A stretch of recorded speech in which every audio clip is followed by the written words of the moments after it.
Kalau di Quran diperbolehkan untuk berpoligami, ya silahkan saja, itu hakmu. Bahkan kalau kamu pun mau dipoligami oleh beberapa orang, terserah kamu, itu urusanmu, bukan urusan orang Kristen.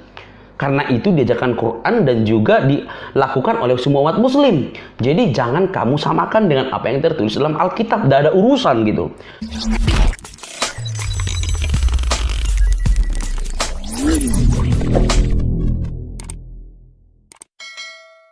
Salam, salam sejahtera bagi kita semua. Kembali lagi bertemu dengan saya di channel ini.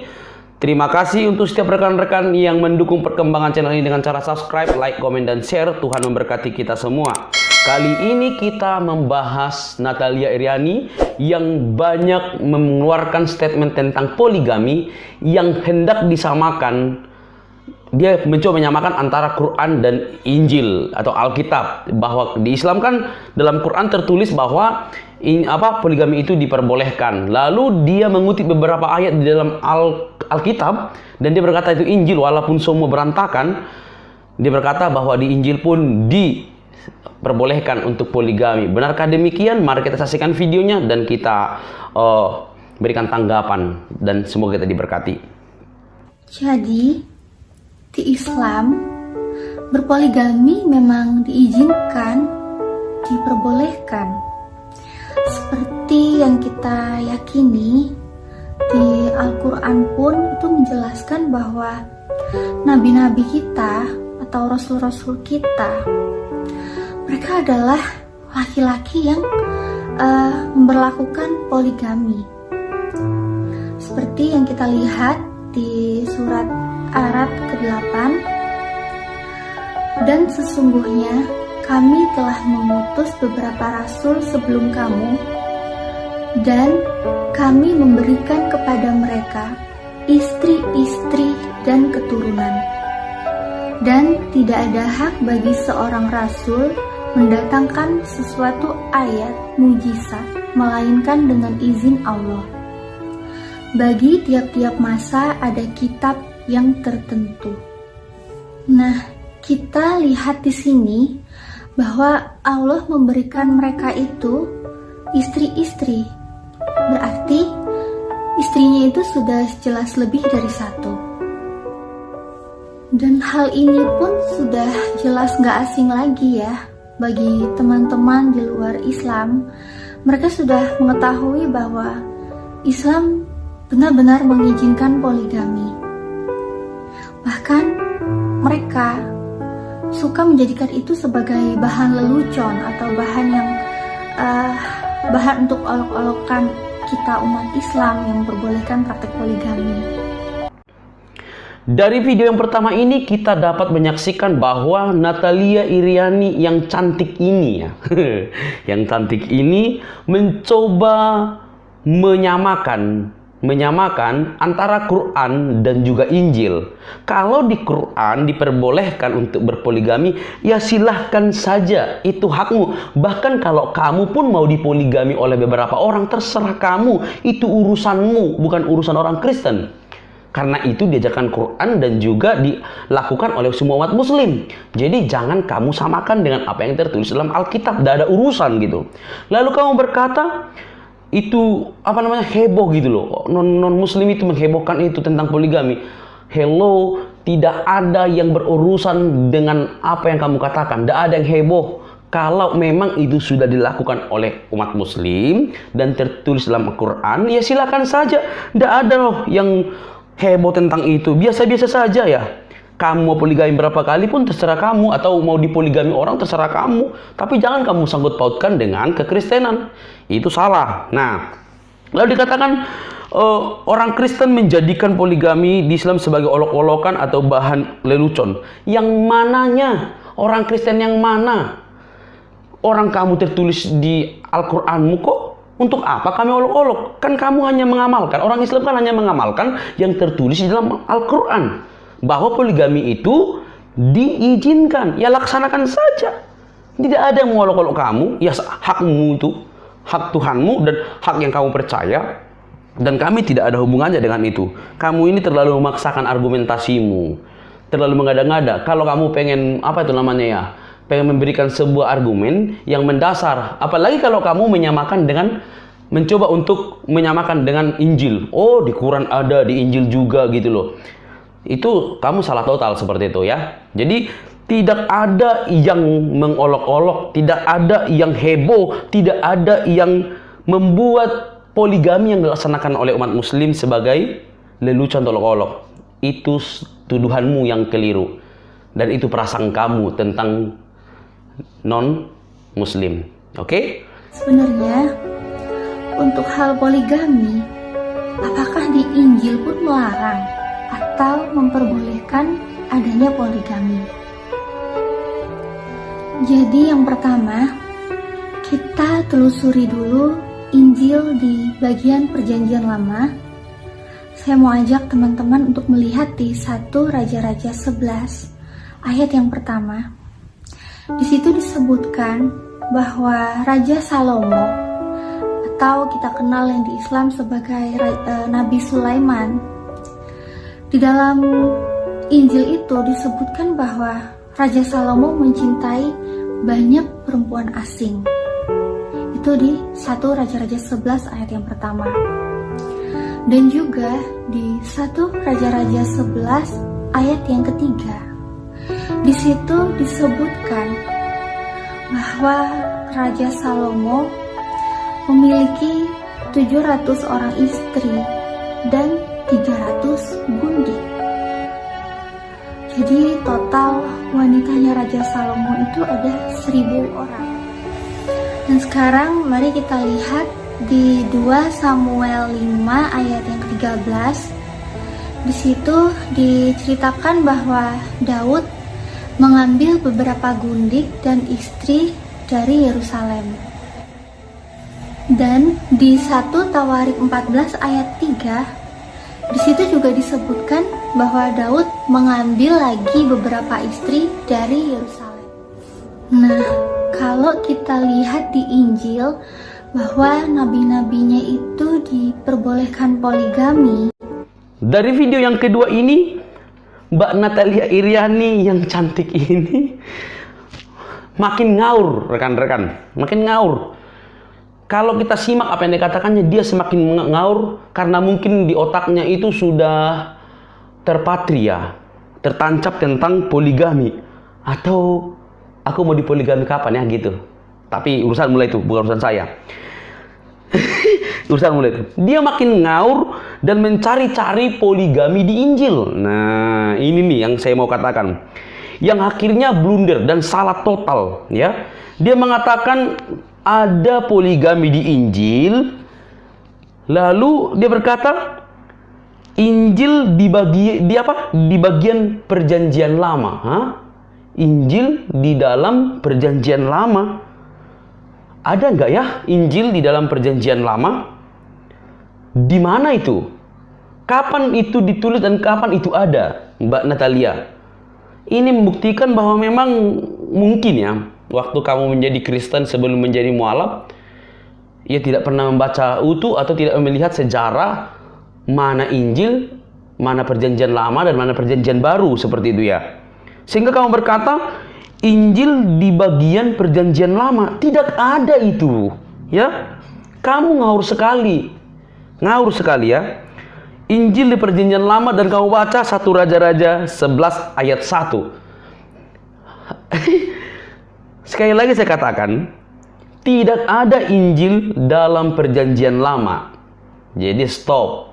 Makanya saya bilang, kamu ini sudah kebanyakan berpikir tentang poligami di dalam Islam, ingin mencocokkan atau mencari-cari kesalahan dalam Alkitab, sehingga kamu salah, ngaur ya. Lalu Mbak ini berkata, Tuhan mengizinkan poligami dan dalilnya 1 Raja-Raja 11 ayatnya yang pertama tentang kisah Salomo ya. Tentang kisah Salomo. Sebenarnya bukan hanya Salomo yang mempunyai banyak istri, beberapa istri ya. Nah, tetapi apakah itu kehendak Tuhan? Nah, itu yang nggak tahu si Natalia ini gitu loh. Dia hanya menyimpulkan, oh, nabi-nabi itu mempunyai istri lebih dari satu. Oh, mereka berpoligami. secara itu benar berpoligami. Tetapi apakah itu kehendak Allah? Saya rasa si Natalia ini kurang teliti membaca firman Tuhan dan kurang tahu sehingga dia mengatakan, oh itu poligami. Mari kita lihat apa yang tertulis dalam 1 Raja-Raja 11 ayat 1 sampai 6 dan 9. Benarkah poligami itu kehendak Allah atau itu kehendak manusia yang tidak dapat menahan hawa nafsunya sehingga mereka dimurkai oleh Tuhan? Saya akan bacakan untuk kita semua. Ya, di dalam 1 Raja-Raja, ya, 1 Raja-Raja 11 ayatnya yang pertama dikatakan begini. Dalam judulnya ya, Salomo jatuh ke dalam penyembahan berhala. Adapun Raja Salomo mencintai banyak perempuan asing, ya, perempuan asing di samping anak-anak Firaun yang mencintai perempuan-perempuan Moab, Amon, Edom, Sidon dan Het. Padahal tentang bangsa-bangsa itu Tuhan telah berfirman kepada orang Israel, janganlah kamu bergaul dengan mereka, dan mereka pun jangan bergaul dengan kamu, sebab sesungguhnya mereka akan mencondongkan hatimu kepada Allah-Allah mereka. Hati Salomo telah terpaut kepada mereka dengan cinta. Ayat 3. Ia mempunyai 700 istri dan kaum bangsawan dan 300 gundik. Istri-istrinya itu menarik hatinya daripada Tuhan. Perhatikan, istri-istrinya itu menarik hatinya daripada Tuhan. Sebab pada waktu Salomo sudah tua, istri-istri itu mencondongkan hatinya kepada Allah lain, sehingga ia tidak dengan sepenuh hati berpaut kepada Tuhan Allahnya seperti Daud ayahnya. Ya, di ayat yang ke-9. Sebab itu Tuhan menunjukkan murkanya kepada Salomo, sebab hatinya telah menyimpang daripada Tuhan Allah Israel yang telah 2 kali menampakkan diri kepadanya. Ya. Lalu di ayat yang ke-11 Tuhan mengoyakkan.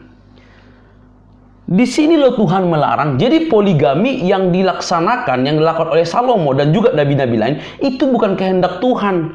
Itu kehendak manusia yang sudah jatuh ke dalam dosa dan dia mengingini istri-istri. Jadi bukan perintah Tuhan. Nah, kalau Al-Quran kan beda. Al-Quran perintahkan kamu harus memiliki istri 1, 2, 3 sampai 4. Itu loh, itu bedanya gitu loh. Jadi kalau ada nabi-nabi dalam Alkitab yang memiliki istri lebih dari 1, itu bukan kehendak Tuhan. Pasti ada yang salah di situ gitu loh. Jadi jangan asal berasumsi, Natalia Iriani. Apalagi sampai kamu mengatakan poligami disahkan, diizinkan, ada dalilnya dalam Injil. Injilnya juga Perjanjian Lama. Ngawur sekali gitu loh. Nah, lalu dikatakan di situ, Injil memperbolehkan praktik poligami. Injil yang mana itu? Ya, Injil yang mana itu? Jangan sampai kamu hanya menuduh tanpa bukti ya. Injil, tapi disebut dalam Perjanjian Lama. Ngawur kamu ini. Ngawur. Injil itu di Perjanjian Baru, Mbak Natalia Iriani, ya. Ingat, tidak ada dalam Perjanjian Lama itu Injil ya. Jangan sampai kamu salah terus-menerus dan mengajarkan kepada umat muslim yang salah terus-menerus, seolah-olah kamu pintar, padahal ngaco ya, ngaco sekali. Kalau kamu ingin mengimani Quranmu tentang poligami, ya silahkan, tidak ada urusan kami dengan itu ya. Oke? Nah, Injil yang tadi kita bahas untuk memperbolehkan poligami itu kan ayat di Injil Perjanjian Lama. Lalu sebenarnya bagaimana kalau di Perjanjian yang baru? Apakah di Perjanjian baru juga memperbolehkan poligami? Atau sebenarnya malah melarang untuk praktek poligami? Jadi sekarang saya akan mengajak teman-teman untuk membuka Alkitab di Perjanjian baru. Kita buka di Matius 25 ayat yang pertama sampai yang ke-10. Di situ dijelaskan cerita tentang gadis-gadis bijaksana dan gadis-gadis bodoh. Di situ ceritakan bahwa ada 5 gadis bijaksana dan 5 gadis bodoh. Mereka sedang mempersiapkan diri untuk menunggu mempelai pria mendatangi mereka. Nah, tapi 5 gadis-gadis bodoh itu malah pergi membeli minyak karena pelita mereka hampir padam, dan yang tersisa di situ hanyalah 5 gadis-gadis bijaksana. Kemudian mempelai pria itu pun datang dan mereka itu masuk bersama-sama ke ruang perjamuan kawin, lalu pintu pun ditutup. Jadi jelas ya di situ bahwa ada mempelai pria bersama dengan 5 gadis-gadis. Sudah jelas 5 berarti lebih dari 1 gadis. Jadi dari Matius 25 ayat yang pertama sampai yang ke-10, situ menjadi bukti bahwa sejak masa Yesus pun praktik poligami itu sudah ada. Bahkan poligami pun sudah menjadi hal yang umum. Lalu di video yang terakhir ini, video yang ketiga ini, dia mengutip Matius 25 ayat 1 sampai 11 sebagai dalilnya untuk mengatakan bahwa poligami itu diizinkan gitu ya. Kalau kita bisa lihat ya, Matius 25 ayat 1 sampai 11, 1 ayat sampai 10 itu tentang gadis-gadis bijaksana dan gadis-gadis yang bodoh ya. Lalu Natalia ini berkesimpulan, ini kan diizinkan poligami lebih dari 1 katanya gitu ya. Aduh, ini Natalia ini kurang baca, ini kurang paham. Makanya memahami Alkitab itu tidak seperti Al-Quran gitu ya. Memahami Alkitab itu harus sesuai dengan sejarahnya, konteks perikopnya, ayat yang berhubungan, konteks dekat, konteks jauhnya. Kamu tidak akan paham tentang itu, karena yang kamu paham itu tentang comot-comot aja ya. Nah, lalu dia katakan di situ, ini diizinkan poligami, ada istrinya 5. Ya, dia tidak tahu bahwa Matius 25 ayat 1 sampai 10 ini tidak sedikit pun berbicara tentang poligami. Terus berbicara apa? Perikop ini berbicara dalam konteks akhir zaman, tentang kerajaan Allah yang diumpamakan ya. Yang diumpamakan seperti seorang mempelai ya. Seorang mempelai. Nah, ini pun pasti akan panjang lebar kalau dijelaskan kepada si Natalia ini. Untuk dijelaskan ya. Nanti juga akan keras kepala ini si perempuan ini terus mengatakan, "Oh, itu poligami." Ini diumpamakan ya, diumpamakan. Jadi Allah itu sebagai mempelai laki-lakinya ya, dan kita semua jemaat Tuhan itu mempelai perempuan. Lalu kalau kita teliti lagi gadis-gadis di sini, gadis ini pun perlu diteliti lebih detail lagi, lebih ke bahasa aslinya gitu loh, bahasa Yunaninya. Ya, ini memakai bahasa aslinya itu perawan gitu. Jadi ini tidak berbicara tentang istri, enggak berbicara tentang itu gitu loh. Tetapi berbicara tentang kekudusan hidup, menjaga kekudusan hati, siap sedia dalam hidup. Ketika mempelai laki-laki datang, kita yang sudah mengalami Tuhan, ditebus, dan juga hidup dalam kekudusan Tuhan, itu yang siap dengan pelitanya. 5 gadis bodoh itu tidak siap, gitu loh. Selama hidup di dunia ini, mereka hidup dalam hawa nafsu dan segala macam, tidak suci gitu loh. Tapi saya yakin kamu nggak paham sampai situ. Kamu hanya kan comot, lalu simpulkan seperti itu. Saya lihat videomu sampai akhir, semua begitu. Ya, comot sana, comot sini, lalu simpulkan ini poligami. Nol besar apa yang kamu pikirkan. Nah, lalu dia bilang, sejak zaman Yesus praktek poligami sudah ada. Praktek poligami itu ada, memang benar ya, prakteknya ada gitu. Tapi itu bukan kehendak Tuhan, sekali lagi katakan, bukan kehendak Tuhan. Kalau kamu tidak membaca mungkin Kejadiannya, awal-awal Kejadian 2 ayat 18-21, jelas Tuhan memberikan sebuah standar untuk pernikahan, untuk berumah tangga, 1 laki-laki, 1 perempuan. Tapi setelah jatuh dalam dosa, semua berantakan. Manusia dikuasai hawa nafsunya. Itulah yang membuat terjadinya kawin lebih dari 1 kali, atau mempunyai istri lebih dari 1. Dan itu bukan kehendak Tuhan, gitu loh. Paham ya? Jadi jangan samakan antara pemahaman Quran dengan pemahaman Alkitab. Kalau di Quranmu tertulis demikian, ya silahkan saja, itu hakmu. Itu hakmu. Kamu juga mau dipoligami, itu urusanmu. Kamu siap dipoligami berapa kali, itu urusanmu. Kami tidak ada hak. Ya, tetapi kalau kamu mencampur adukkan dengan Alkitab, kami akan siap memberikan argumen dan pertanggungjawaban. Semua kita diberkati, Tuhan memberkati kita.